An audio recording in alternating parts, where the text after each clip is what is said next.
as you can see, Mr. Tonye is here with me in the studio. He is a co-founder and former Group Executive Director of Sahara Group, and he's here with me. Thank you so much for joining us this morning.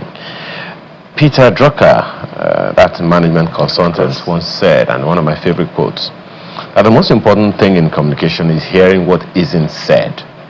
We have heard what the governor of Rivers State said about the peace deal and all of that. What are the things, in your opinion, that aren't being said? You know, at the end of the day, Rivers State has always, prior to now, been in the news for all the wrong things. And one of the things that I am certain about is that Rivers is so central to Nigeria, economy, politically, and socially, for it to be a byline. Which means that if Rivers should sneeze, Nigeria will catch a cold. We are now at the crux of creating a new future for Rivers State. Unfortunately, the governor of Fubura had played himself out of that equation in the last with the last political shenanigans that we saw. And so we're now having to rebuild Rivers State from scratch, of which he has a choice to be a part of it or not. And that's where we are. What is not being said is that Rivers State has to rebuild, and it has to rebuild politically from a different direction if we're going to remain as relevant in Nigeria's future as we need to be. And that's where we are. One of the challenges that I have had, we hear there is a peace deal. What are the components of the peace deal? I don't know between, I suspect you're talking about Governor Fubura and the minister. I don't know what the components of that peace deal is. What I'm certain, and it is not in public domain. No, it's not in public domain. But what we're certain about is that he's not running for the next election. So that's what we're certain about. What we're certain about is that he has up until May for his administration to run on.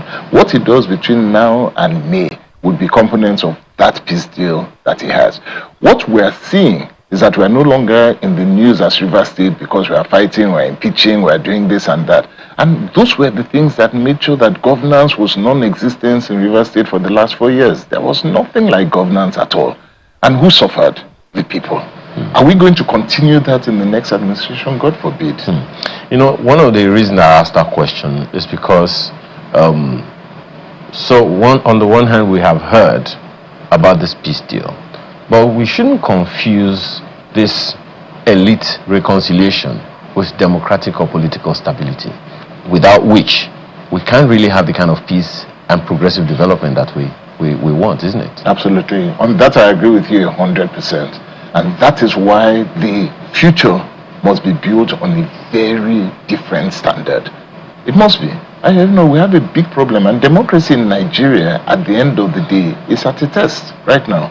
We are testing democracy for what does the future look like. Because one, a lot of people are dissatisfied with democracy the way they see it. A lot of people do not believe that they have gotten the dividends from democracy the way that they should see it. A lot of people believe that there is an elite capture of democracy, and so they are not seeing it. Now, this is the belief of most people. Now, for those of us who are in the leadership position, who sit down every single day discussing politics and what we should be doing, the cry of the people becomes number one priority. How do they feel, and how must they be treated in a democracy where they go and they cast a vote, and where their voice is in the power of that belief that if I vote for you, then you must represent my future and my interest in government. So you see, that is what we have to begin to drive. Okay. So when you say rebuild, what is faulty?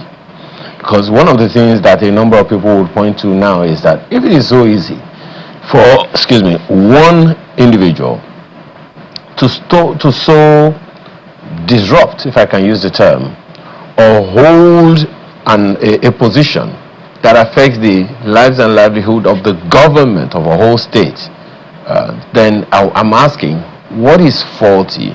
What are we supposed to be building on? Do we have a foundation? For instance, this is not the first time we are having a rift between an incumbent and a predecessor. It's been successive. So, and from time to time we always hear of one peace deal or the other.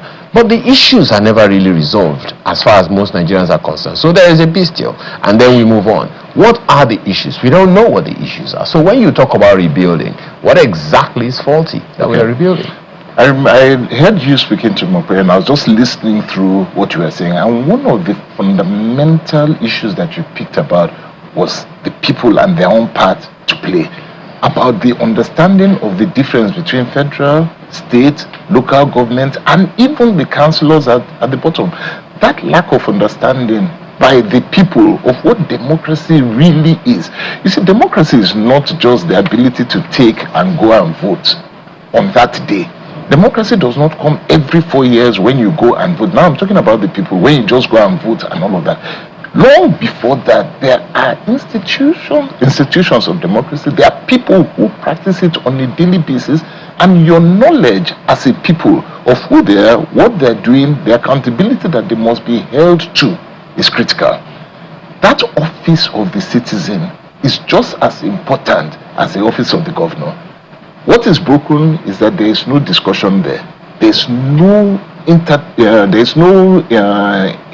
interlock between the office of the people and those in power. And some of us are deliberately becoming the bridge to that divide. That divide is real. And it's that divide that is allowing people who go into government to essentially operate without recourse to those people who they are governing. That must end. But they're still on this same matter, and I'm still looking for exactly how we do that rebuilding. But when the governor made that announcement that there is now peace, he's joined the coalition, Rainbow Coalition, and all of that, there are those who are asking questions of: is the governor of Rivers State considering or in consideration or sympathetic with the people who stood by him when he was being so strongly opposed? That's in the past now. At the end of the day, that battle was fought and lost completely.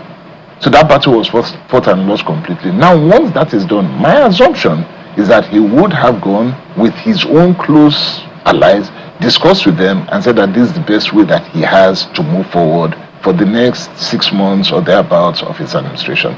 I would assume that that's what he did, but I am not in his chamber, so I wouldn't know. But that's what I would assume he would do. But the battle that was fought and lost. Now, what do? Do you walk away? If he was going to walk away then he should not have come back as governor. But having taken the responsibility to come and finish his term, then he has to finish it in a way that allows him to govern. He can't go back into fighting. Does this represent the wishes of the people of Rivers State? I don't know if it does. First of all, the method with which he came into power in the first instance was contentious. Throughout the period when he was there, the contention between himself and his former Oganda he has reconciled with had a lot of problem for Rivers State. So that could not have been the wishes of the people. People looked for something different. They didn't get it. Now we have an opportunity, and I come back to this, we have an opportunity in Rivers State, and I'm praying this time around that it would work. We have an opportunity in Rivers State to set a different type of governance in Rivers State, a different type of process in electing those who represent us in power. My prayer is that we do it right. You see, the reason why I stay in Rivers State politics today and why I've been in politics from when I started till today is for these little changes, these things that begin to enable us to sit at the table and push for the kind of changes that people will believe in. There are people who say, and we'll be going to Marquez shortly because I'm sure she has questions around these issues, but there are those who would say that you can't remain in the place where you were traumatized and expect to be healed from there. Now, the question is, how is this rebuilding going to happen? Who are the dramatic personae?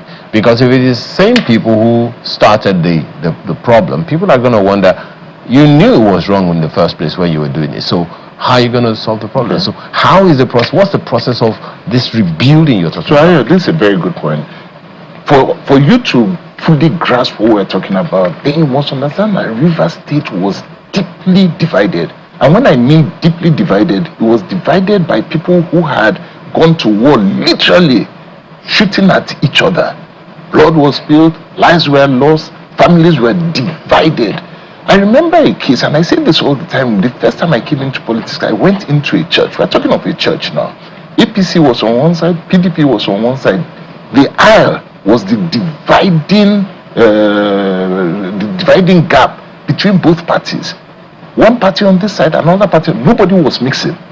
And then the governor comes in at the time.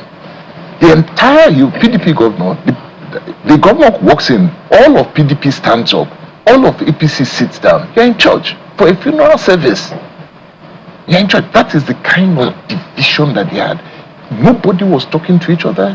It was a battle. One of the things that I set out to do back then was to ensure that that kind of division must end. I'm grateful to see that today, 8 years later, that division has ended. How do we now build from there? That is the foundation. And once you understand how far we have come in Rivers State, where you can now see people from opposition parties sit down and talk to each other. Believe me, they were not talking to each other.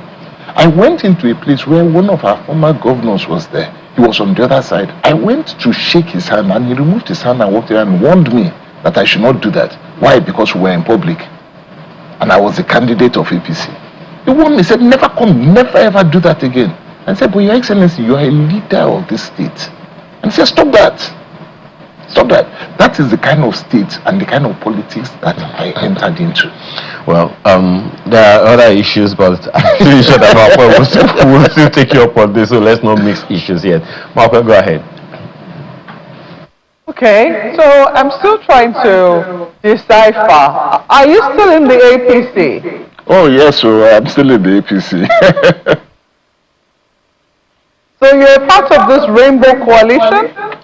So what I represent is that there's a legacy APC that was there. Not everybody in that legacy APC left, but they were cut out of the equation because nobody was speaking about them. They had been moved aside. And they were feeling that, look, we built a party since 2013, 2014. And here we are left out, the entire party hijacked and all of that. Who is going to speak for us? And I promised them, I said that wherever I go, I will defend that APC. You cannot be forgotten. And that's who I represent. Now, based on parties, because APC is still my party, APC had insisted that, look, if we're going to work together, we must make sure that we deliver APC in Rivers State. And I said, no problem. We are an institution, I am an institution builder, and I believe in building institutions. In that case, we will represent the legacy APC in Rivers State, and that's what we do. Okay, that hasn't quite answered whether you're a part of the Rainbow Coalition. Because, as you rightly observed, there is a legacy APC. There are those who converted or went to APC as a result of the political calculations within the party. They are now in the APC. Some of them are even local government chairmen. As a matter of fact, we understand that the APC has majority seats at the local government level. If we're still correct, as these days I'm unclear as to where the state assembly members lie, whether they are still in APC or whether they are I'm unclear really. So you also have that as well. But what we do know now is that there is some rainbow coalition, which is whose mandate really is to deliver the president for 2027. So are you a part of that? All a part of it. So the way it is now, you no longer have divisions of APC in Rivers State. And that's what's important. So as APC now, what we have now is that we have all come into a coalition, and that coalition is to deliver APC in Rivers State come 2027, deliver the president in Rivers State come 2027. And that is what we do. I represent the legacy APC in that decision to deliver the party. Well, you know, there are those who are quite unhappy with how things have panned out within the last 4 years in your state. When you look at, you spoke about the emergence of Governor Fubura and how he came to be governor, then the fallout he had with the Minister of the FCT, his erstwhile godfather, and how that polarized camps even within the PDP and also gained him some followers outside of the People's Democratic Party. Now, those people, kept on egging him on. Sadly, he's abandoned, or will I say, interestingly, not sadly, because that's not for me to say, it's for the people of Rivers State. He's abandoned the fight. He says, no, that's not what we're doing. I'm a part of this Rainbow Coalition now, and we're forging ahead. But there are those who are disappointed about that particular move, that particular decision of his. So they are unsure, they are unclear as to what exactly will be the move now. But clearly they will find it difficult to support this Rainbow Coalition because, as you said, they lost out on a fight. Have there been moves to try and pacify and try and bring into the fold those who felt left out, those who felt that things have not gone quite right within not just the APC, not just within political parties, but within the polity as a whole in Rivers State? That's a great question, and yes, that is ongoing. And I am one of those that has reached out across board to different people, calling them and saying to them that, look, we have fought a fight that has left Rivers State further back in 20 years than we have ever been in our entire history as a state. And this is one of the times when we now must all come together to build a new River State. And the only way that we can do that is that we have to do that across party lines. Don't care whether you're PDP, whether you're APC, whether you're ADC, whether you're NDC. What we care about now is that River State has to seek the best from everywhere, bring them together, and let us forge a master plan that allows us to move forward. Because we have tried the division, we have tried the fighting, we have tried ensuring that you make sure that your opposition is dead completely, that they cannot stand, and that has failed. So how do we move the state forward? And that's where we are. So the short answer to your question is that yes, we are reaching out to all aggrieved parties and we're bringing everybody together to say, you know what, can we agree that we now need to move River State forward? And the only way to do that is that bring the best from all your camps and let us put ourselves together so that we can deliver a new River State. And that's to Ayo's question. That is how we build this new state. If not, we're going into another very bitter division which will not progress us.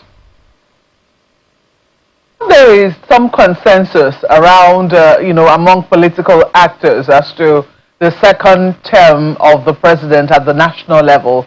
Do you have that same level of consensus for the governorship candidate of this Rainbow Coalition at the state level? Consensus within within the party APC, the answer is yes. If it's consensus within the state of every party that this is the one, the answer is no. So there's still going to be competition. There's still going to be a need to win democratically, and that's why we're there. So there will still be a contest. All right. What implications do you think that this will have for Rivers State going forward, especially given the events of the last 3 years or so? What scars do you think that Rivers will bear as a result of the events of the last 3 years? The last 3 years have been very, very, very damaging to us, damaging to our psyche, damaging to who we are on the national standing. At a particular point, I believe that we almost became the laughing stock of the state because they were used for comedy, were used for satires and all of that, which means that the work of rebuilding requires the best. So are there going to be scars? Yes. But is this the first time that people have built from ashes? Absolutely no, not. Which means that you need people like me and others to come on the table and decide that, you know what, let's look inwards and let's rebuild. And that is what we must do. We cannot live in the past. We have to start living in the future. And I'm a strong advocate of building from ashes. Whilst we are looking at that, one of the former governors of the state, former Governor Rotimi Amechi, is now the the vice presidential candidate of the African Democratic Congress. What influence do you think that his, nomination or his emergence as vice presidential candidate in the ADC will have on this political arrangement in Rivers State? I think it's good. It's good that he's there, because what it does for Rivers State is, one, it keeps us in the center of the political discourse, and it ensures that that which we are working towards becomes a reality. Because, one, it ensures that competition remains valid and rife. It ensures, too, that you cannot just take for granted that you're going to win. It then ensures also that there must be dialogue as to how you're going to move forward. So I think it's one of the best things that has happened to Rivers State, that competition continues and Rivers State remains at the center of the political dialogue. Remember, I said that if Rivers State sneezes, Nigeria catches a cold. So we must ensure that Rivers State is prosperous, is politically active, and for once is not violent, so that we just move forward in peace and security. Aya, back to you. Okay, just one question before we go. This PFIPC budget infiltration scandal, a good number of people consider it an extremely embarrassing thing to have happened, and we have had quite a number of conversations around it. What is your take, particularly given the revelations coming up from the House of Representatives on investigations? You know, first and foremost, it's showing, one, that we have lapses in our system of checking. And so one of the things that we must do is that we must begin to put in systems that enable us to cross-check, verify all our systems across board. And that is a reality. So sometimes it's a good thing that these things happen, because it causes you to stop, pause, recheck, and go back and correct. So lapses have been made. Corrections need to be made. So that's number one. Number two, it shows that there was a need. There's actually a need for investment. There's a need for promotions. There's a need to bring in people and investors into the nation. So somebody saw that need, saw that gap, and decided to take advantage of that gap. Okay, what should we do as a country? We have to go back, look at it and say, this need that was obviously exploited, how do we now ensure that this is now run in a credible way that brings the kind of investment and exposure that we need into Nigeria? So it's an opportunity to reset and reset it properly, and that's where it is. It's a shame it's happened this way, but it gives Nigeria the opportunity to correct a very vital part of this jigsaw puzzle of how Nigeria can become great tomorrow. The questions have not really eased out on that conversation, and I really wish we had more time to take you up on some of them, whether or not you're even optimistic about the whatever the outcomes of the investigation by the ICPC, the House of Reps, and all of them, whether it's of any value to you is another thing we can discuss some other time. Thank you so much for your time this morning. Well, quickly, I just tell you, yes, it's of value, and they should do it and push it to the end. It's the outcome that people are wondering. Too many eyes are on this one, so the outcome will come out. Okay. This is not one that they can push under the table. Too many people are interested internationally and locally. An outcome will happen. Okay. Mr. Tonye is co-founder and former group executive director of Sahara Group. Thank you so much for your time this morning. Thank you so much. Thank you, Mopri. All right.